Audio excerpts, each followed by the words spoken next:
Okey, baik. Assalamualaikum dan selamat pagi semua murid-murid Pak Utarik. Okey, so saya harap semua dalam keadaan sihat dan bersedia untuk mengikuti kelas kita seterusnya. Okey, seperti biasalah, hari ini kita akan sambung kepada subtopik seterusnya dalam bab 6 seperti mana yang saya ada maklumkan semasa kelas yang lepas, di mana kita nak lihat penyediaan garam. Saya dah ada beritahu hari itu dalam garam ini sebenarnya kita ada pelbagai cabangnya. Hari itu kita belajar tentang basic dan hari ini kita akan belajar penyediaan garam. Nanti kita akan tengok tindakan haba ke atas garam. Kemudian analisis kualitatif, analisis kuantitatif. So sekarang kita berada di part yang kedua iaitu penyediaan garam. Dan pada kelas yang lepas saya dah sentuh sedikit basic asas-asas tentang jenis-jenis garam. So garam terbahagi kepada dua iaitu garam larut dan garam tak larut. So garam larut dengan tak larut yang dimaksudkan ni adalah kita melihat kepada ketelarutan dia dengan air. Jadi kenapa awal saya sentuh tentang jenis itu, kalau kita lihat dekat buku teks, dia dekat part penyediaan garam baru dia sentuh kepada jenis-jenis garam. Jadi tujuannya adalah kerana penyediaan garam ini adalah berbeza mengikut jenisnya. Jadi mudah untuk kita faham penyediaan garam sekiranya kita dah ada basic tentang jenis-jenis garam tersebut. Okey, dan hari ini kita akan melihat bagaimana kita nak sediakan garam terlarut dahulu. Okey, garam tak larut kemudian garam terlarut dahulu. Okey, kita nak tengok. Okey, tolong beri perhatian dan fokus. Okey, so sebelum kita pergi dengan lebih lanjut, suka untuk saya imbas kembali, kita buat revision sekejap secara ringkas sahajalah. So kita dah belajar tentang apa itu garam. Jadi sekali lagi sekiranya soalan bertanya tentang apa maksud garam atau definisi garam, mesti ada istilah sebatian ion. Jadi garam adalah merupakan sebatian ion di mana ion hidrogen dalam asid, ini nombor 2. Ion hidrogen di dalam asid itu digantikan dengan, ni dalam asid mesti ada perkataan asid tu juga ion hidrogen di dalam asid digantikan dengan sama ada ion logam ataupun ion amonium. Okey, so itu kita dah belajar lah. Ini contoh HCl. Jadi dia boleh pelbagai jenis garam mengikut kepada bahan yang kita gunakan. Dan ini yang paling penting iaitu garam larut dan garam tak larut. So ingat teknik yang saya ajar ataupun caralah basic untuk kita menghafal atau mengingat jenis-jenis garam larut. So kita base kepada dia punya anion. Sebab anion tu dia ada 4 sahaja. So kita ada ion nitrat di sini. Okay. Kita ada ion chloride di sini. Okay, atau klorida. Dan kita ada ion sulfat di bahagian garam larut dan garam tak larut kita pecahkan kepada ion karbonat. Dan untuk nitrat ingat semuanya larut. Sebab itu di sini adalah all. Okey. All larut. Semua yang ada anionnya nitrat larut. Okey. Ion chloride pula semua larut kecuali PAH. Nah, ingat PAH ni. Apa PAH? Apa PAH? P itu apa? Siapa ingat lagi? P itu apa?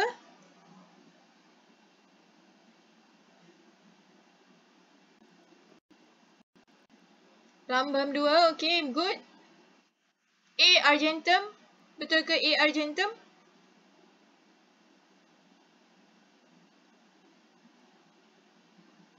Adakah A argentum?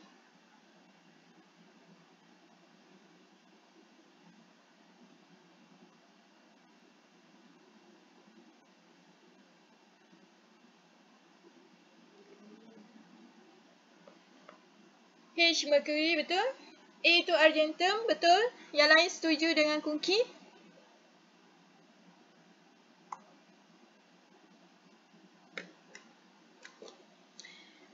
Right.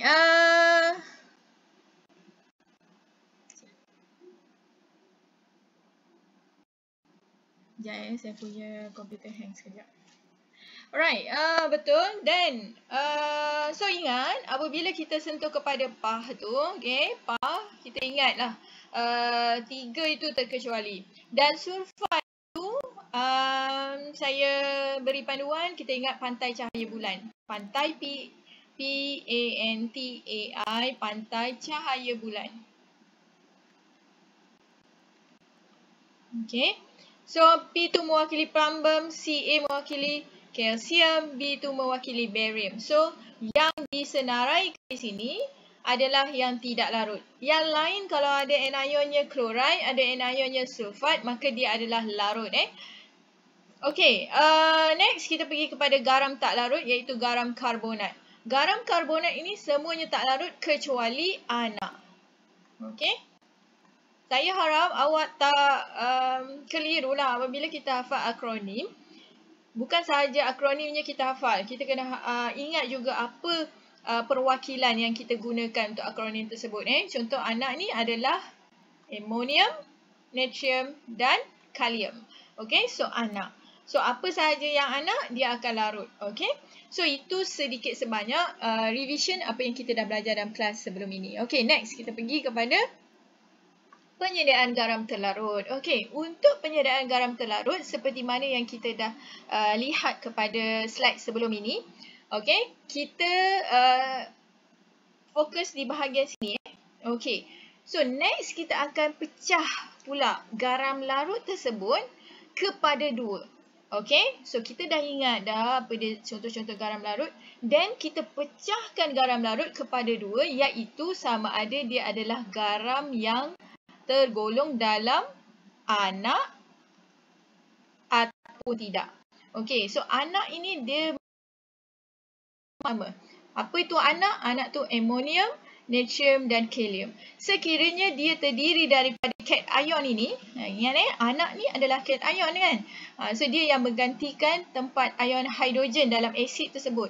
Sekiranya ada cation ini di dalam kamu punya garam, maka tindak balas yang kita gunakan adalah tindak balas peneutralan untuk menyediakan garam tersebut. Okey, so peneutralan kita dah belajar dalam subtopik sebelum ini di mana kita belajar bahagian asid hari itu, di mana peneutralan adalah tindak balas di antara asid dan alkali ataupun base. Tetapi dekat sini untuk yang anak ini kita lebih merujuk kepada alkali.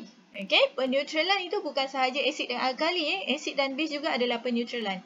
Tetapi khusus untuk take note apa yang saya beritahu khusus untuk cation yang anak ini, dia kita melibatkan asid dan alkali. Okey, manakala selain daripada anak, yang ini, okey, sekali lagi saya tekankan, apabila kita dah pandai beza garam larut dan garam tak larut, untuk penyediaan garam larut ini, kita akan kategorikan mengikut cation.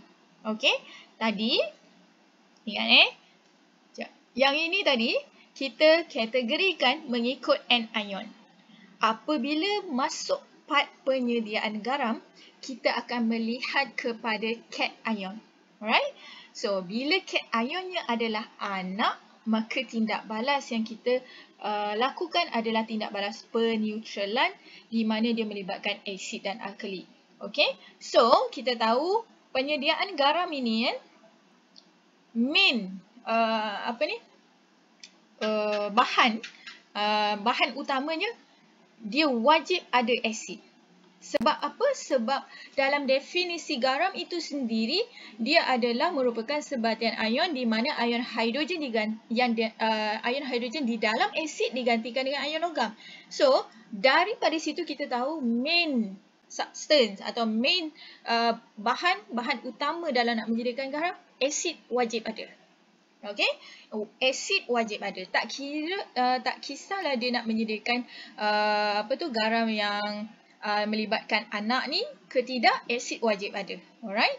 So sekarang ni kita pergi kepada yang ini dahulu. Lihat, peneutralan kita dah sentuh hari itu. Apabila sahaja melibatkan peneutralan, awak akan terbayang dalam kepala adalah suatu proses atau eksperimen yang melibatkan ada biuret, ada kelalang kon di mana kita akan turunkan asid tu kerana kita nak mendapatkan satu takat peneutralannya. Berapa banyak kuantiti asid yang kita perlukan untuk meneutralkan alkali yang berada di dalam kelalang kon. Dan perlu diingat, kita nak dapatkan takatnya itu, kita perlu ada satu penunjuk yang kita namakan penunjuk semesta, dan biasa contohnya yang kita gunakan adalah phenolphthalein.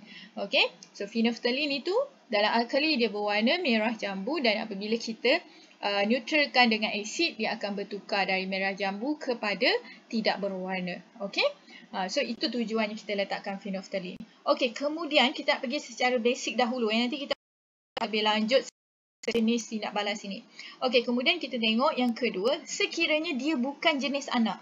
Contoh bukan jenis anak apa? Contoh zinc klorida. Okey, apa lagi? Plumbum nitrate.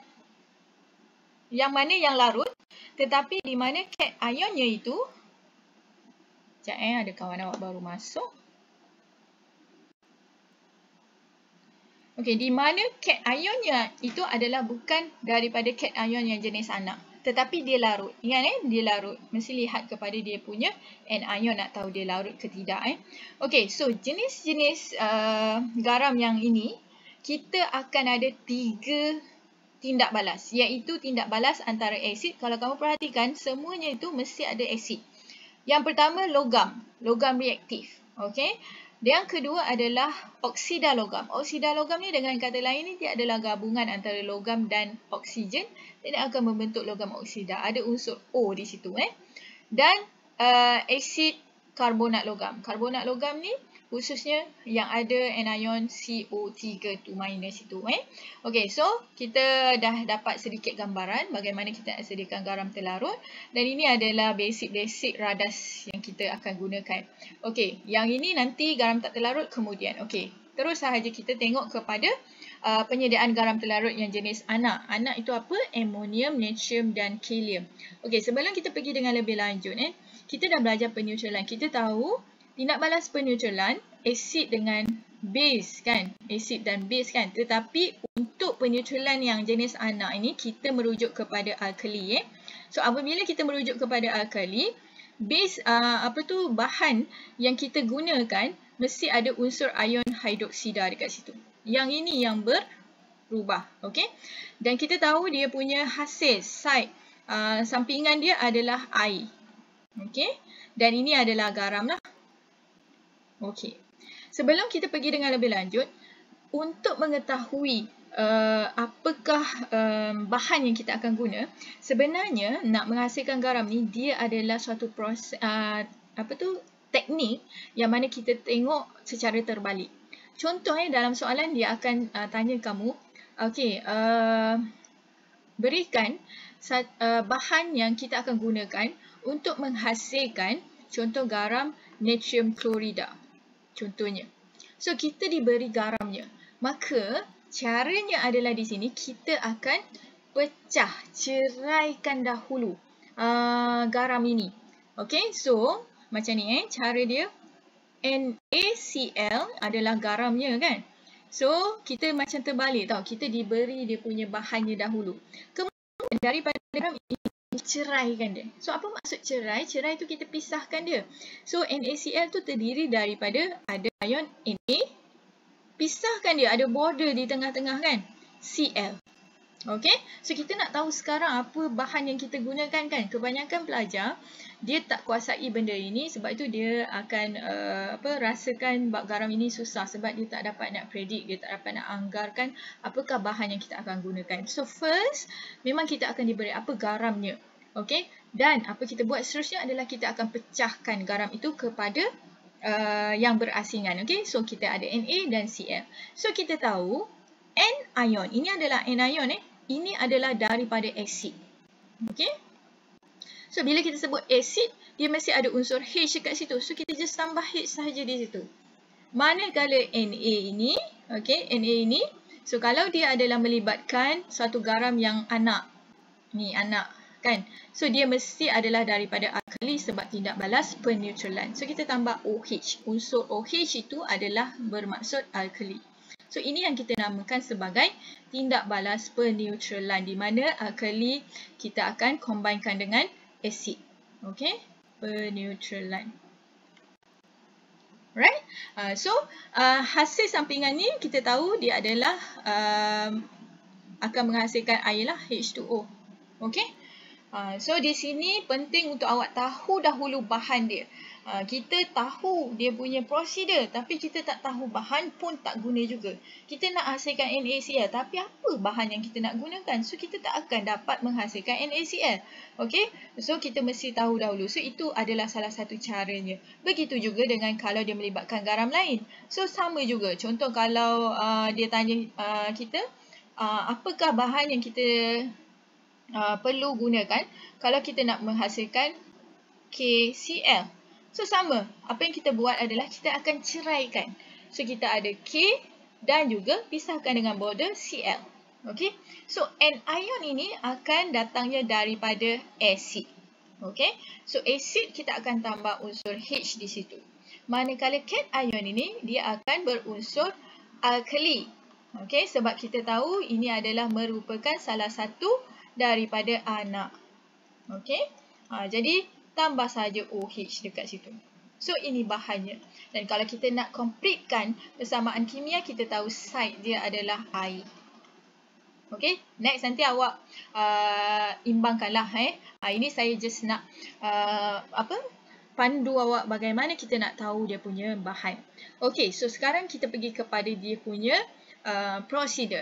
Jadi saya perlu terangkanlah sebab kita tak boleh nak melaksanakan, jadi kita perlu terangkan. Okey, so kita tahu tindak balas peneutralan adalah melibatkan campuran dengan biuret. Kita menggunakan biuret, kita menggunakan alkali dan ada phenolphthalein di sini. Okey, kalau kita nampak warna merah jambu dekat situ kan. So kita akan turunkan di mana asid isi padu asid hidroklorik tu kita tak tahu berapa. Jadi sampai dia bertukar warna, so kita stop, kita akan baca bacaan akhir dan kita akan dapati berapa bacaan bagi asid yang kita gunakan untuk meneutralkan alkali di dalam kelalang kon tersebut. Okey, sebenarnya di sini ni sebelum dipanaskan, dia ada lagi satu prosedur kita tengok nanti. Okey. So kita tengok dekat sini ni lebih terperinci lah. Okey. First, kalau kamu lihat bilaskan keseluruhan permukaan dalam sebatang pipet 25 cm padu. Sebarang radas yang awak gunakan mesti ada berapakah apa kita panggil sukatan radas tersebut sebab contohnya bika pun boleh ada pelbagai saiz. Jadi pipet biasa memang 25 cm padu. So kita akan nyatakan berapa saiznya dengan sedikit larutan kalium hidroksida. Okey, kemudian buangkan larutan. Tujuannya kita nak bagi dalam tu tak ada residual. Residual tu macam sisa-sisa yang bahan lain. Mungkin sebelum ni ada murid dah pernah guna, dia tak basuh bersih kan, ada bahan lain. So kita cuci dengan kalium hidroksida sebab kita nak menyukat kalium hidroksida. Okey, so pipet dengan tepat 25 cm padu kalium hidroksida. Nampak tak? Bila kita sebut radas, kita mesti ada dia punya lengkap, dia punya kepekatan, isi padunya, apa yang dilakukan, ke mana. Okey, kepada kelalang kon. Kemudian tambahkan beberapa titis. Ini sangat penting. Kebanyakan pelajar dia tersilap, bukan tersilap lah, mungkin terlupa kot. Dia terlepas pandang untuk letak phenolphthalein. Sebarang eksperimen peneutralan tanpa phenolphthalein tak akan bermakna. Okey, tak akan bermakna sebab kita mesti ada penunjuk. Okey, dan kemudian goncangkan. Okey, bilaskan dalam biuret pula dengan asid hidroklorik, kemudian buang. Okey, ini prosedur biasalah untuk memastikan tak ada sisa-sisa So isikan biuret, apitkan. Ini biasalah rekod bacaan awal. Okey, next kita tengok Alright, apa yang kita buat? Tambahkan asid secara perlahan-lahan ke dalam kelalang kon sambil memusa. Apa maksud memusa ni? Kita goncang-goncang lah secara perlahan kelalang kon ini So, teruskan penambahan asid sehingga warna larutan berubah. So, ini biasa adalah tindak balas peneutralan. So, kita nak dapatkan berapa isi padu apabila dia bertukar warna. So, rekod bacaan akhir. So, kita akan dapat isi padunya. Okey, V kat situ. Okey, kemudian, kalau kamu perhatikan step 9. isikan semula 25 cm padu larutan kalium hidroksida yang baru ke dalam kelangkung tanpa phenolphthalein. Yang prosedur 9 ini sebenarnya adalah daripada 1 hingga 8 tu kita hanya nak tahu berapa isi padu asid yang kita nak guna untuk menetralkan 25 cm padu kalium hidroksida. Okey, sebab kita sekarang ni bukannya sebenarnya kita nak buat tindak balas peneutralan, tapi kita nak menyediakan garam. Fahamkan istilah tu. Peneutralan awak stop sampai 8. Okey dah, kita dah dapat dia punya isi padu. Tetapi sekarang adalah sebenarnya kita nak menghasilkan garam. So apabila nak menghasilkan garam, kita perlu tahu dengan tepat berapa isi padu asid yang kita guna ngam-ngam untuk neutralkan kalium hidroksida tersebut. Jadi sebab itu bila kita dah dapat pada step ke-8 ni, kita dah dapat dah berapa isi padu asid. Dan kita akan ulang semula tanpa menggunakan biuret ini lagi. Okey, dan tiada lagi phenolphthalein. Sebab sekiranya kamu masukkan phenolphthalein, maka phenolphthalein itu dah jadi sebagai satu bahan asing, benda asing, dan dia akan mengganggu kita panggil garam yang terhasil tu, dia dah tak jadi tulen tau. Maksudnya dia dah ada unsur phenolphthalein. Kita tak nak ada unsur lain, kita hanya nak garamnya sahaja. Sebab itu yang tadi tu, yang tadi tu dah sudah. So kita nak dapatkan isi padunya, kita buat semula, maka kita dah tahu exact, maksudnya amount yang sebenarnya berapa yang kita perlukan dan akan terhasilnya garam. Sebab kita dah tahu memang peneutralan berlaku pada isi padu tersebut. Okey, so ini sangat penting sebab ada pernah ditanya dalam soalan. Okey, so tambahkan dan pusarkan untuk memastikan campuran sekata. So kemudian dekat sini, alright, dekat sini ada lagi penggunaan teknik yang saya ajar, iaitu papa suka tidur bawah katil. Okey, di mana apabila sahaja kamu dah campurkan asid dan alkali, kita tahu proses itu telah berlaku dan akan ada terhasilnya garam.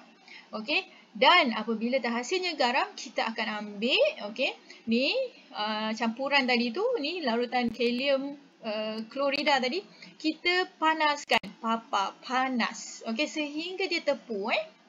Maksudnya lebih kurang dia menyusutlah dia punya larutan tu untuk memastikan kita menyingkirkan air. Kita tahu side bagi peneutralan tu ada plus H2O kan.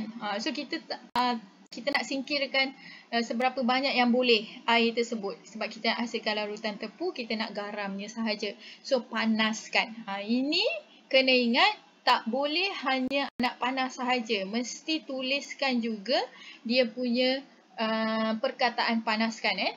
Kemudian lepas kita panas, kita sejuk. Make sure kena sejukkan. Kemudian baru kita turaskan.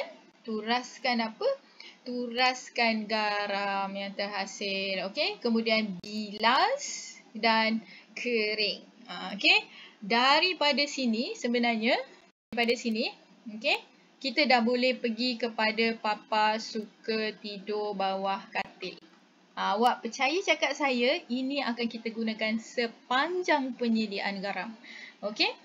So biarkan larutan tepu supaya penghabluran berlaku. Kemudian nampak tak turas ni, semua ni papa suka tidur bawah katil ni, nampak?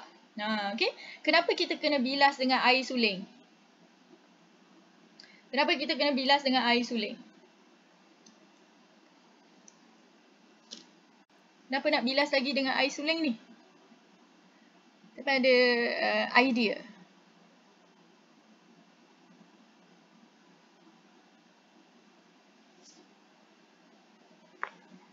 Betul Adam. Isi padu asid tidak sama dengan alkali. Dia tidak semestinya. Sebab itu kita mesti menggunakan teknik yang tadi peneutralan tu. Sebab kita nak tahu exact berapa isi padu yang kita nak gunakan untuk dia lengkap bertindak balas peneutralan. Okay. So, untuk apa kita cuci, bilas? Untuk kita nak menyingkirkan segala sisa-sisa benda-benda asing. Betul lah kan? Tak ada bahan luar tu benda asing. Betul. Okay. So, kita kena bilas. Okay. Dah bilas, baru kita kena keringkan. Cara keringkan tu kita tekap dengan 2 kertas suras, tekap, biar. Nanti kita akan nampak hablur garam tersebut. Okay. So, itu adalah tekniknya. Okay. Cuma daripada peneutralan yang kita belajar sebelum ni, dia ada ekstra kesinambungan. Dia guna papa suka tidur bawah katil. Dan ingat sekali lagi, peneutralan itu hanya digunakan untuk mengetahui berapa dia punya amount. Sebab kita tak boleh nak agak-agak. Okay? Dia berbeza-beza mengikut isi padu setiap eksperimen yang kita guna. Dan juga kepekatan bahan yang kita guna. So, dia berbeza-beza. Okay? So, itu adalah yang melibatkan anak itu tadi. Okay. So, ini ada sedikit perbincangan. Sebenarnya ada sebahagian yang saya dah jawab tadilah. Okey, mengapa penunjuk phenolphthalein diperlukan dalam pentitratan? Pentitratan tu tadi, proses peneutralan tadi yang menggunakan biuret, ada kelalangkun. Saya dah pun jawab. Okey, phenolphthalein tu adalah penunjuk semesta. Semua penunjuk semesta itu ciri istimewanya dia ada berwarna. So, bila berwarna itu tujuannya adalah untuk dia kita membolehkan kita tahu takatnya. So, bila dia change, tukar sahaja, so kita tahu itulah dia takat dia. So, itu tujuan kita letakkan phenolphthalein. So, mengapa penambahan tidak boleh ditambahkan penunjuk phenolphthalein? So, ini yang tadi saya kata, kerana kita nak hasilkan garam, bukan kita nak hasilkan kita nak buat proses pentitratan tersebut. Kita nak hasilkan garam, kita nak dapatkan garam yang tulen. So, kita tak nak ada benda asing. Jadi, phenolphthalein tu dah dianggap sebagai benda asing. So, kita tak nak ada campuran bahan lain. Terangkan mengapa hablur yang terhasil boleh dibilas dengan sedikit air. So, ini tadi pun dah jawab. Untuk menyingkirkan benda-benda asing. Sedikit tu tak banyak sebab kita tak naklah susah untuk proses pengiringan, proses penghasilan hablur tu kan. So, janganlah banyak-banyak, jangan melampau-lampau pula. So, tuliskan persamaan kimia yang seimbang. So, ini saya rasa tak jadi masalah. Okey, kita nak tengok balik apakah bahan yang digunakan dalam eksperimen tadi adalah HCl dan KOH kan. Okey, kita cuba buatlah tindak balas kimia. Okey, so KOH plus HCl akan menghasilkan garam. Garamnya, ingat daripada definisi, Cl itu stay. Okey, ion hidrogen okey, ditukar, di-out dan diganti dengan ion logam atau cation, iaitu K. Okey, plus H2O. So, kita balance lah guna low-low-host. So, K kita tengok balance, Cl balance. Okay, H kita tengok pun balance, sini 2 dan di bahan kita kena totalkan. Okey, so dah. Ini sahaja dia punya persamaan kimia. Okey, so persamaan kimia saya rasa tak ada masalah untuk kamulah. Okey, berikan 2 jenis garam terlarut lain yang boleh disediakan. So, ini adalah tindak balas peneutralan kan. So, dekat sinilah. Amonium, natrium, kalium. Mana-mana sahaja. Tetapi perlu diingat ini adalah garam larut. Okey, so saya nak sedikit jawapan. Boleh tak anda respon apa jenis garam, 2 jenis garam lain yang boleh dihasilkan dengan tindak balas ini? Cuba anda respon sedikit. Setiap seorang ni mungkin jawapan dia berbeza. Apa jenis garam lain yang boleh dihasilkan dengan balas peneutralan ini? Natrium klorida, ammonium klorida. Betul, Kungki? Sebab dua-dua tu anak kan. Anak tu dia memang larut. Klorida larut kecuali yang pah tadi. Okey, next. Ada lagi? Yang lain? Takkan Kungki seorang? Apa contoh garam lain yang anda boleh sediakan dengan tindak balas peneutralan ini? Ada jawapan? Ammonium nitrite, betul. Sebab ada nampak nitrite kat belakang, dia mesti larut. Lepas tu kita tengok ammonium. Okey, so ammonium tu anak. Okey, apa lagi? Ada lagi contoh lain? Seorang bagi satu pun tak apalah. Ammonium sulfate. Betul? Okey, saya nak tanyalah. Okey, kita respon sikit daripada awak punya jawapan tu kan. Kalau contoh Okey, ammonium nitrate. Apakah bahan yang kita nak guna? Kalau ammonium nitrate kan, kita nak hasilkan garam ammonium nitrate, apa bahan yang kita nak kena guna dekat sini?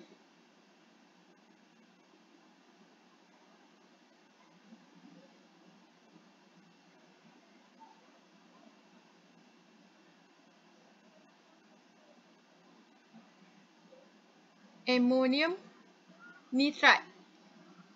Ammonium nitrate, Kunki. Ammonium nitrate.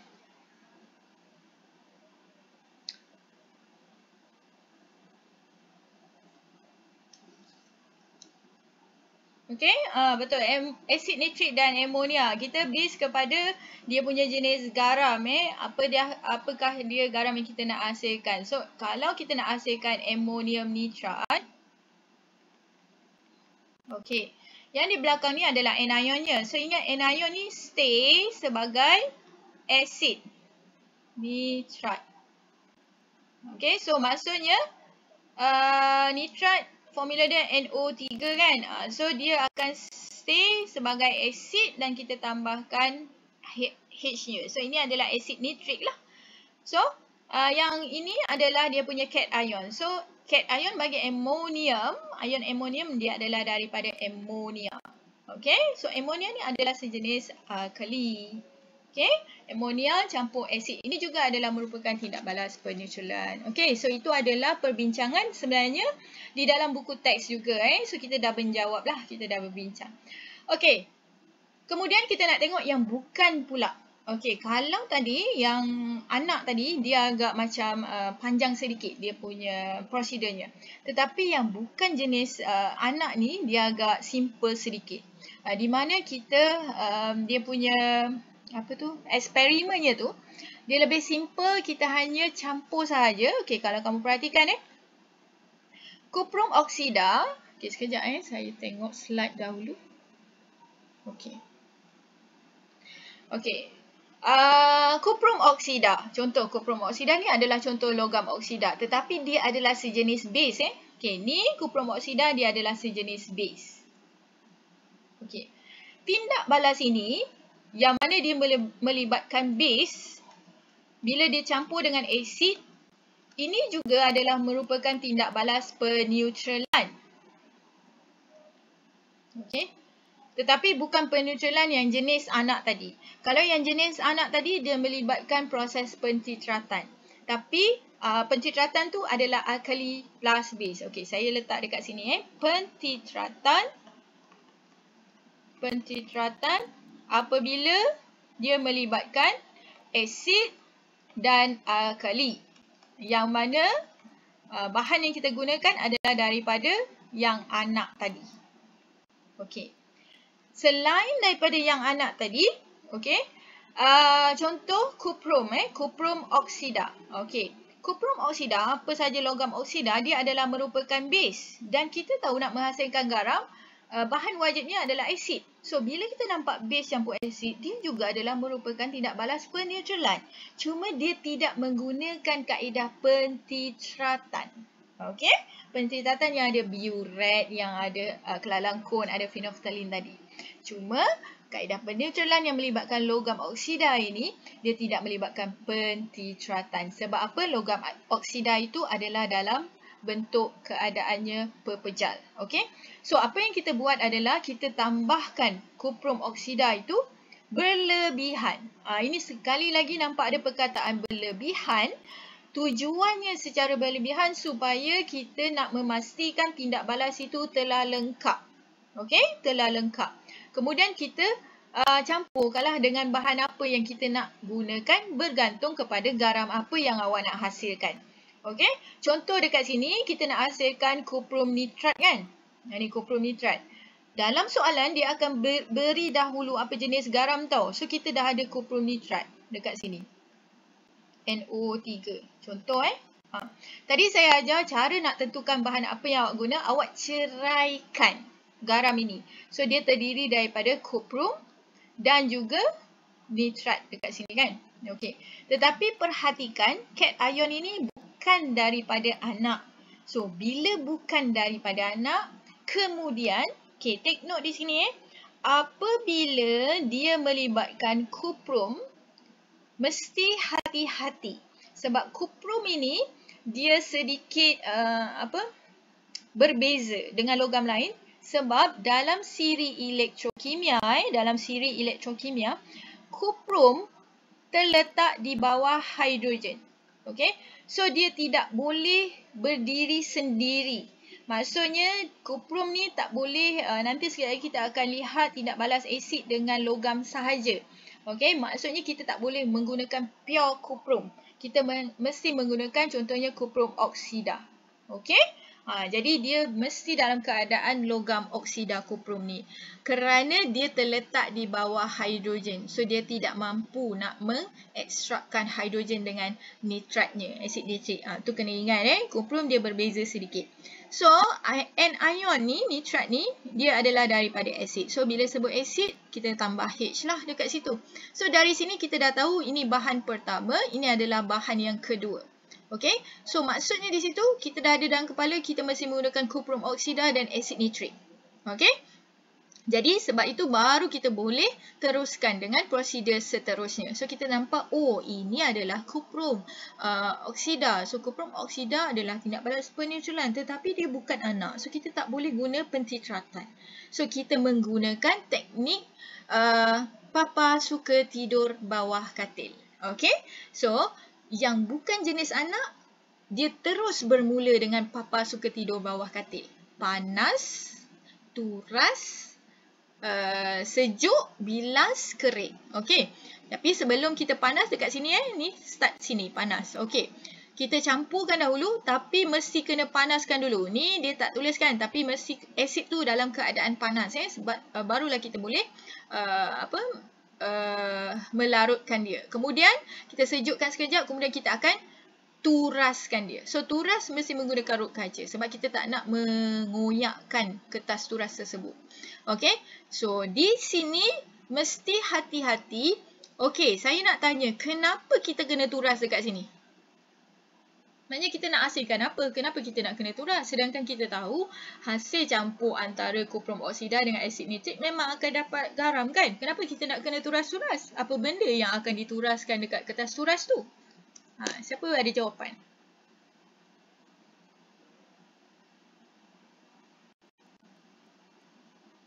Kenapa kita perlu turaskan? Sedangkan kita tahu sebenarnya tindak balas antara asid nitrik dengan kuprum oksida memang akan hasilkan garam. Jadi kenapa perlu ada step yang kedua? Kena turas lagi. Apa benda yang nak dituras? Apa benda yang kita nak ambil? Apa benda yang kita nak buang? Siapa ada idea dekat sini?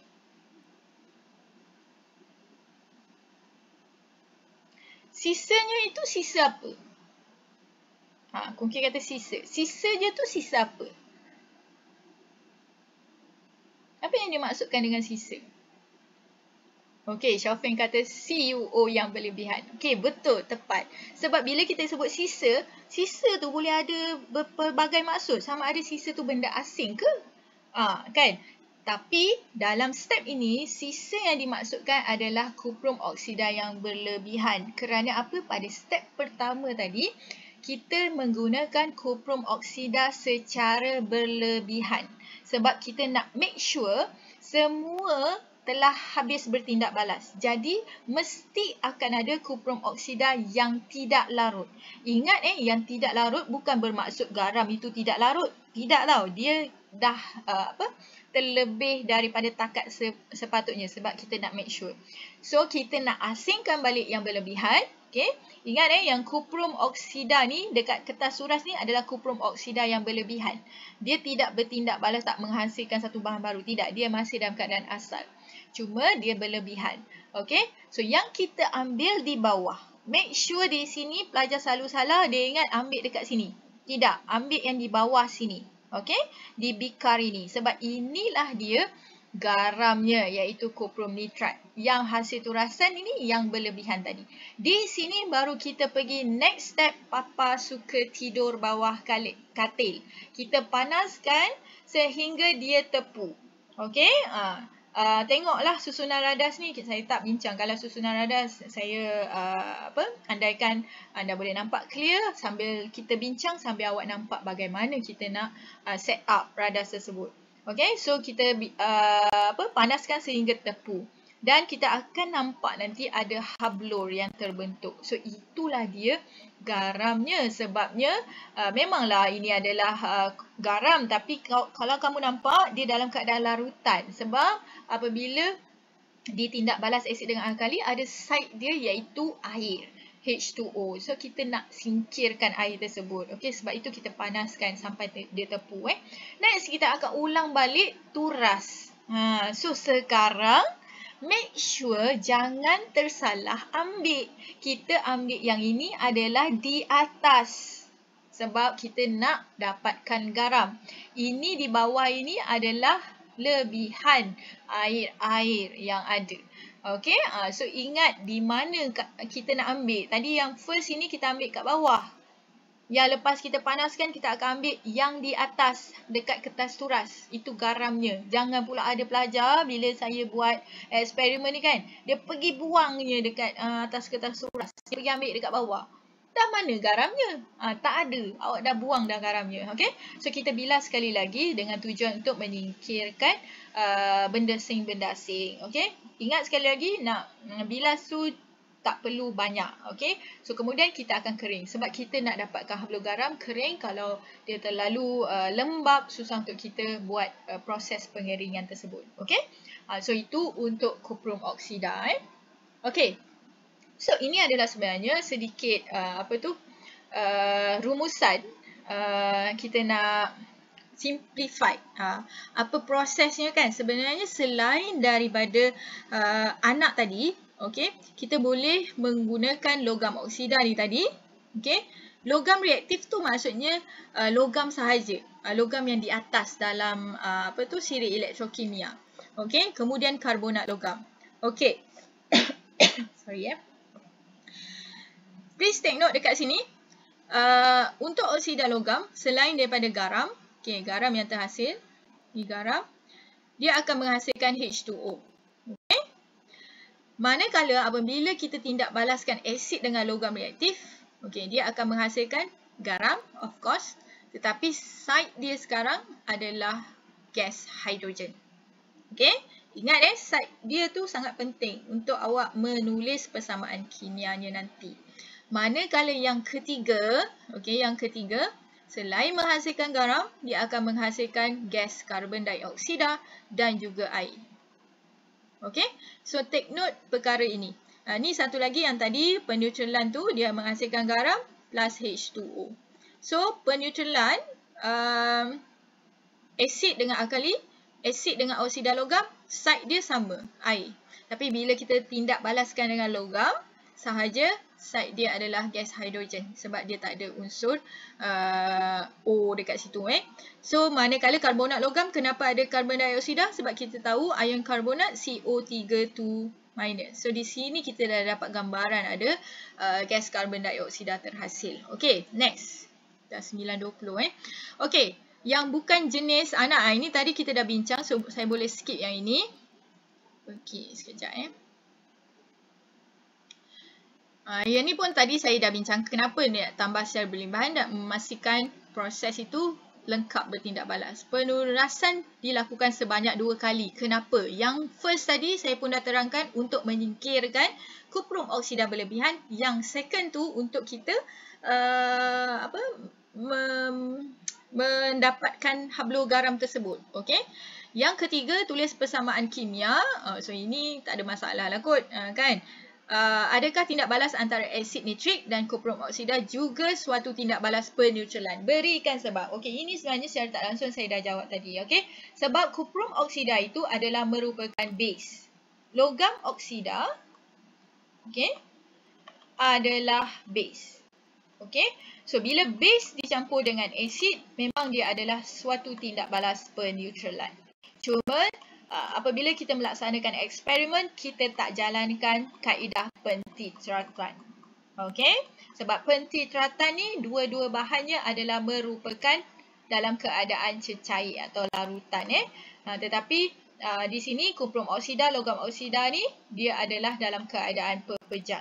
Jadi kita just campur sahaja, kita lakukan proses papa suka tidur bawah katil tu. Okey? Sebab tu tadilah, sebab logam oksida adalah base. Okey? So, ini ada sedikit rumusan. Okey, sebenarnya semua proses yang selain daripada anak, dia sama. Kalau kamu perhatikan, dia start daripada sini. Ini dalam bahasa Inggeris. Tapi dia mudah ayatnya. Ni nombor 1. Kalau kamu perhatikan, dia letakkan asid tu sebagai HX. Itu bermaksud dia bergantunglah kepada garam apa yang awak nak gunakan. X itu awak nak hasilkan. X tu bergantung awak nak hasilkan garam apa. Ionnya itu akan berubah-ubah. Tapi prosedurnya sama. Nampak? Dia akan dipanaskan. So, asid itu mesti dalam keadaan yang panas. So, awak kena panas. Kemudian kita tambahkan apa dia bahan, sama ada logam oksida atau logam karbonat. Okey? So, nampak step dia sama. Tapi perlu diingat untuk logam sahaja, Cu tak boleh.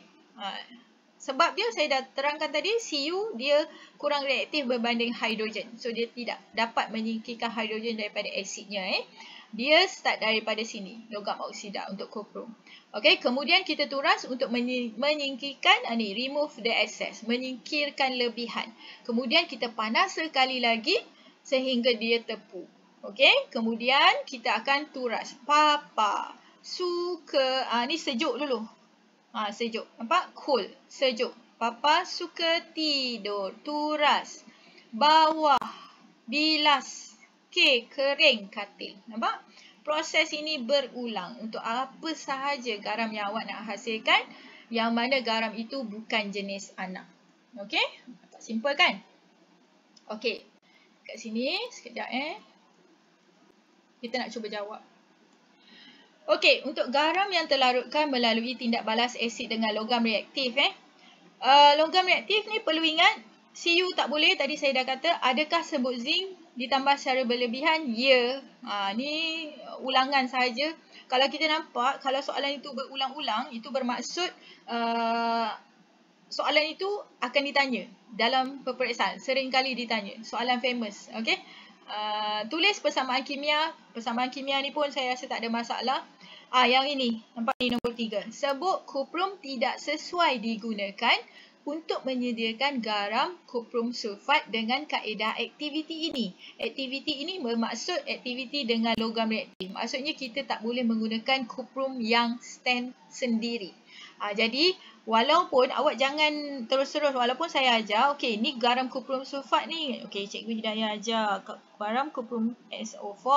Kemudian kita ceraikan dia menjadi Cu. Tambah border di tengah-tengah. SO4. Okey, Cikgu Hidayah ajar. Anion ni adalah daripada asid. Okey, Cikgu Hidayah. Ingat ni ada H2 So, Cikgu Hidayah ajar. Okey, so ini bukan anak ni. So, bukan anak. Kita ada 3 tindak balas. Sama ada logam oksida atau logam karbonat. Bolehlah, letak je lah mana-mana. Kan?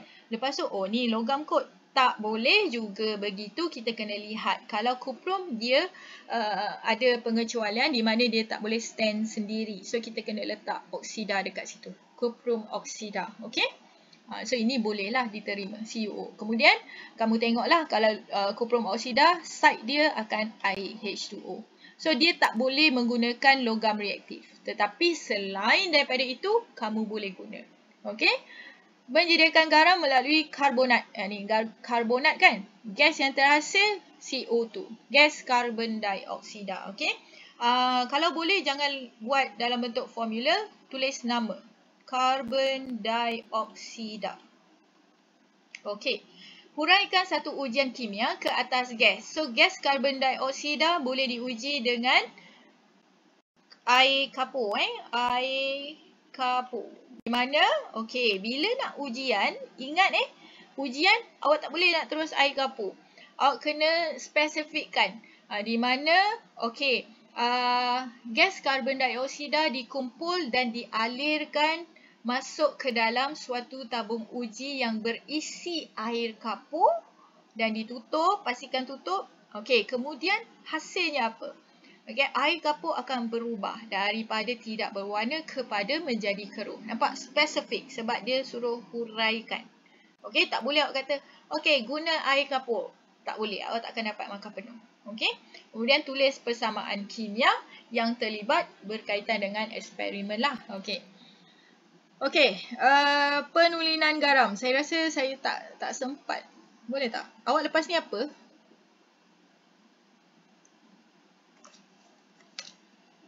Awak lepas ni subjek apa? Waktu rehat. Okey, waktu rehat saya cepat-cepat sikit lah. Boleh lah kan? Okey, saya tak nak ambil masa orang. Saya ingatkan lepas ni ada subjek. Okey, penulinan garam terlarutkan melalui kaedah penghabluran semula. So, garam yang kita hasilkan itu memang akan ada. Macam mana pun akan ada. Sebenarnya, walaupun kita dah buat penghabluran semula, for sure memang akan ada. Sedikit akan ada benda asing. Tapi at least kita akan mengurangkan dia. Dengan cara apa? Penghabluran semula. Jadi proses penghabluran semula ni tujuannya untuk mendapatkan garam tulen. Okey? Dengan kaedah penghabluran semula. So kita nak singkirkan seberapa banyak benda asing yang kita boleh. So ini contohnya adalah garam. So apa yang kita buat adalah kita panaskan penghabluran semula dan kita turas. Nampak tak? Proses dia adalah proses ulangan. Okey? So kita turas, kita panas semula, kita dapat hablu garam, kita bilas, kita kering. Okey? Tengok dekat sini. Ni lebih spesifik lah. Okey, awak tengok ni. Letakkan hablo kuprum sulfat ke dalam bikar. Okay, contohnya garam ni adalah garam kuprum sulfat lah. Okey, sedikit demi sedikit sambil mengacaunya, panas, tambahkan air suling. Penghabluran semula mesti dicampurkan semula dengan air. So mungkin ada di antara awak ni fikir, dah lah kita tadi proses nak dapatkan garam larut tu kan, kita dah campur dengan air, lepas tu kita dah turas, dah panas, biar kering, lepas tu campur air lagi kan. Tapi itulah dia proses untuk mendapatkan penghabluran semula. Jadi bukan mudah, kita perlukan kesabaran. Okey, so tambah air suling, mengacau, panaskan untuk melarutkan garam. Okey, sebab apa? Sebab kita hasilkan garam terlarut. So of course dia akan larut kat situ. So kita panaskan, kemudian turaskan larutan garam yang panas untuk menyingkirkan benda asing. So yang di sini ini adalah benda asing. Okey, ini bukannya yang tadi berlebihan. Ingat ini proses penghabluran semula. So kita tak ada menambahkan secara berlebihan, tidak. Ini adalah garam. Okey, ini adalah garam.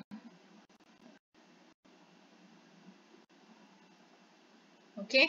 So, yang ini benda asing yang kita nak buang. Kita nak dapatkan yang ini. Kemudian kita repeat step sama. Kita akan panaskan sehingga tepu. Okey. Kemudian kita akan teruskan dari sini biarkan sejuk. Nampak? Papa suka tidur bawah katil. Awak ingat je apa tu? Akronim tu. Papa suka tidur bawah katil. Turaskan kandungan yang terdapat. Kemudian keringkan. Maka awak akan dapatkan hablo yang terhasil. Okey, sekejap untuk yang ini Yang ni je saya bincang. Ini adalah soalan modul Okey, contoh soalan begini seringkali keluar dan pelajar ada problem di mana dia tidak dapat jawab sebab dia blank. Okey, saya pandu awak bagaimana awak nak selesaikan soalan begini. Okey, Raja menunjukkan carta alir. Ini soalan dalam modul saya ambil tindak balas pepejal T dan asid Z. So kita tak tahu apa dia T, apa dia Z. Okey, so kita punya clue adalah berada di sini. Okey. So apabila asid dengan suatu pepejal, okey, kita dapatkan larutan yang tidak berwarna MgCl. Sekali lagi, cara tadi yang saya ajar adalah daripada sini ni kita akan ceraikan dia. So kita ceraikan, kita ada Mg border Cl. Right? So kita nampak dekat sini dia adalah gas tak berwarna dan air. So bila gas tak berwarna dan air, okey, awak back balik dekat sini. Sekejap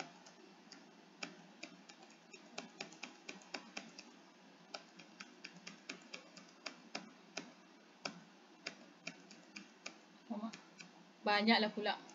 Okey, tak apalah. Bila gas berwarna dan air tu, dia ekstra satu, dia adalah yang daripada karbon dioksida tadi tu. Maksudnya dia ada ion karbonat Tak jumpa dah mana slide. Okey. So di sini ni nampak So bila dia ada air dan gas tak berwarna, dia ada extra side. Sedangkan kita tahu kalau dia penyusulan asid alkali, asid base, dia H2O, ingat ni H2O, H2. Yang di bawah tu dia ada side tambahan. Alright. So kita dah tahu dia punya tindak balas tu mesti di antara logam karbonat dan asid. So ni anion, of course lah ini H. Okay. Tetapi dekat sini make sure hati-hati. Bergantung kepada dia punya side. Okay. Side ini oleh kerana dia ada kata gas dan air, maka kita dah tahu dia adalah logam karbonat. So magnesium karbonat dekat situ. So jadi pepejalti adalah magnesium karbonat. Okay. So gas G itu adalah gas. Bila kita menggunakan logam karbonat, of course lah dia adalah gas karbon dioksida lah. Karbon dioksida. Kalau kamu perhatikan, saya tulis dalam perkataan. Okay. So kena eja kerana dia nak kenal pasti bahan. Okay. So bahan Z tu asid. So asid hidroklorik lah. Okay. So, bila nak tulis persamaan kimia, so mesti letakkan CO2 plus H2O. Okay, so di sini ni adalah kerja kamulah awak buat persamaan kimianya. Okay, so ini sebenarnya adalah jawapan kepada yang tadi. Huraikan ujian ringkas. Nampak tak? Alirkan gas. Mesti lengkap. Melalui air kapur di dalam tabung uji. Kemudian, apakah yang berlaku? So, gas yang terhasil adalah gas karbon dioksida. Okay, so ini caranya. Next, yang ini last. Okay, sekarang ni kita nampak garam dan gas. Nampak? Garam dan gas. So, side dia ni sebenarnya menjadi clue kepada kita apakah jenis tindak balas yang berlaku. Tak ada air. So, bila tak ada air, satu je tindak balas di antara logam reaktif dan juga asid. Okay, sebab tak ada air. So, zinc yang digunakan ni adalah merupakan logam reaktif. So, dia stand alone. So, Zn, logam sahaja.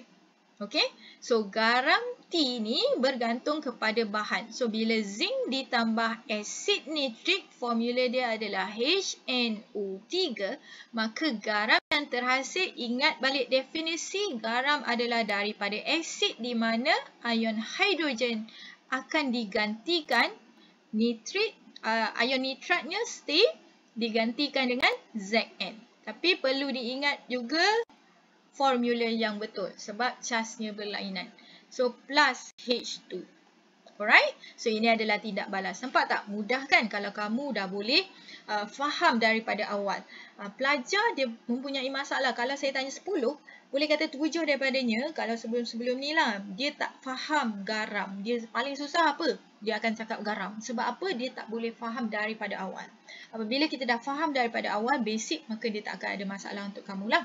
Okay? So, gas ini adalah gas hidrogen. Gas hidrogen, gas karbon dioksida adalah suatu gas yang tidak berwarna. So, gelembung gas tidak berwarna. So, sesekali jangan,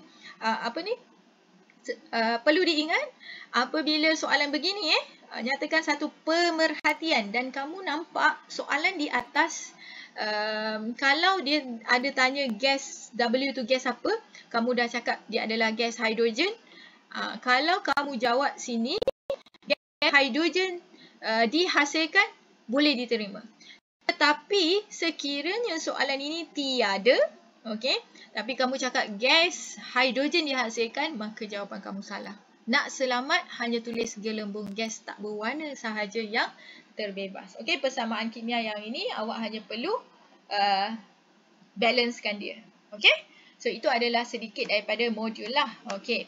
So saya tak nak ambil masa yang lama. So latihan hari ini kamu boleh cuba modul muka surat 164, boleh tanda 164, 168, 169, 173. Sebenarnya 164, 168 tu dia tak banyak. Ada satu soalan je objektif. Senang, simple saja. 173, 59 dan 60. Okey. So sekali lagi sekiranya ada masalah, okey, bolehlah tanya saya pada bila-bila masa sahaja. Tentang mana-mana part yang saya terangkan tadi mungkin terlalu laju sebab saya mengejar masa, sebab kita dah take time tadi, kita mula lambat. Okey. Boleh tanya saya apa-apa sahaja.